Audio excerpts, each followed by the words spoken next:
If your enemy knows your next move, you've already lost. In war, visibility is vulnerability. In politics, transparency is exposure. And in the mind of a true strategist, the greatest weapon is not strength, it is uncertainty.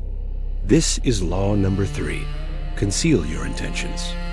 And no one embodies this better than a certain masked revolutionary mastermind. Law number 3 teaches a brutal truth. If people can predict you, they can prepare for you. If they understand your motives, they can counter them. But if your true objective is hidden, every move becomes dangerous. Every silence becomes unsettling. Every action becomes a question mark. Now let's enter Area 11 again. The story, the Double Rebellion. Part 1. The public plan, a masked leader known as Zero, commands the growing rebellion. The Empire believes his goal is simple: liberation, justice, revenge. But those are surface narratives. When intelligence leaks that a Britannian supply fortress is vulnerable, Zero announces a bold public strategy. We attack at dawn. His commanders prepare accordingly. The Empire intercepts the transmission. They reposition troops overnight. Everything unfolds exactly as predicted. Except, Zero never intended to win that battle. The attack at dawn is loud, visible, symbolic, but it is bait. Because while the Empire fortifies the fortress, their central communications hub is quietly left understaffed. Zero's true target. Pause for a moment. Have you ever shared your full plan too early and watched it fall apart? Comment. Silence is strategy. Because once people see your end goal, they stop reacting and start defending. Now watch how deeper the deception goes. Part 2. The internal illusion. Even within the rebellion, Zero conceals layers of intent. His top commanders believe the fortress raid is priority.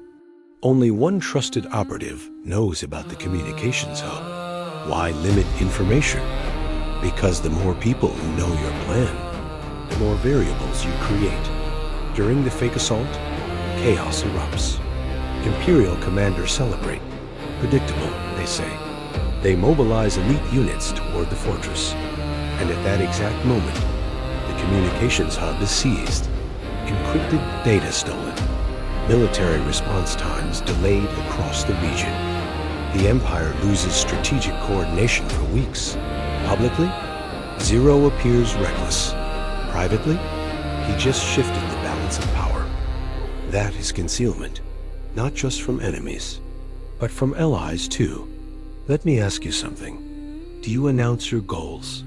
Or do you move quietly? Comment. Move loud or move silent. Because the more visible your ambition is, the more resistance it attracts. Now comes the most dangerous layer. Part 3. The mask within the mask. Inside the Imperial Court, rumors spread. Zero seeks political negotiation. A secret channel is opened. Zero accepts a meeting proposal. He arrives masked, calm, controlled. He proposes a ceasefire. The Empire believes he is growing cautious, perhaps tired, perhaps weakened. They relax surveillance slightly. They believe his rebellion is entering diplomacy. But diplomacy is only phase 2 of deception. While negotiations occur, Zero plants misinformation within the court. False targets, false alliances, false funding routes. Imperial intelligence reallocates resources toward phantom threats. Meanwhile, the real uprising builds elsewhere. Concealing intentions isn't just hiding. It's actively misdirecting.